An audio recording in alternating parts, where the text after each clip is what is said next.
శ్రీమాత్రే నమః. మనం ఈరోజు ఈ విష్ణు సహస్రనామం సిరీస్లో ఈరోజు మనం 51వ శ్లోకం నేర్చుకుందాం.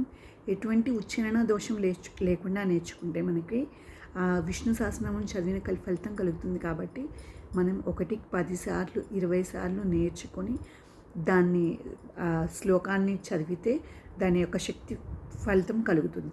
కాబట్టి మనం ఈరోజు ఈ వీడియోలో 51వ శ్లోకం నేర్చుకుందాం. మీరు కూడా నాతో పాటు కలిసి నేర్చుకుంటారని ఆశిస్తున్నాను. ఇప్పుడు 51వ శ్లోకం. ధర్మ కృద్ధర్తి సదసక్షరమక్షరం అవిజ్ఞాత సహస్రాంశు విధాత కృతలక్ష్మణ ధర్మ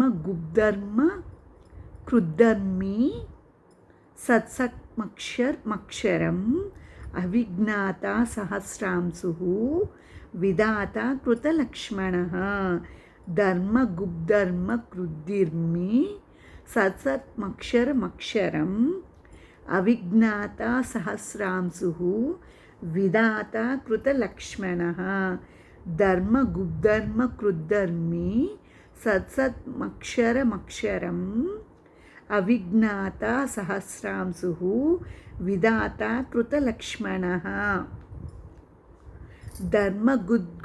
ధర్మ కృద్ధర్మి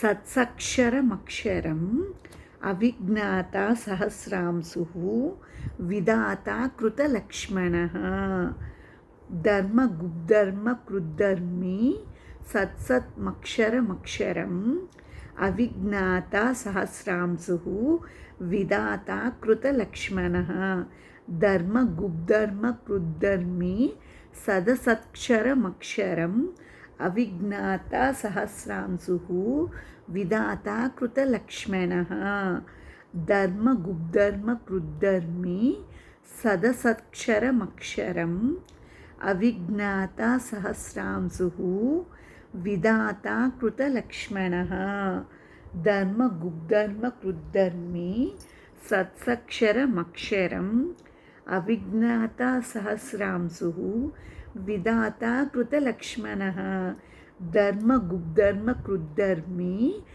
సత్సమక్షరమక్షరం అవిజ్ఞాత సహస్రాంశు విధాత కృతలక్ష్మణ ధర్మ కృద్ధర్మి సదసత్మక్షరమక్షరం అవిజ్ఞాత సహస్రాంశు విధాత కృతలక్ష్మణ ధర్మ కృద్ధర్మి సదసత్మక్షరమక్షరం అవిజ్ఞాత సహస్రాంశు విధాత కృతలక్ష్మణ.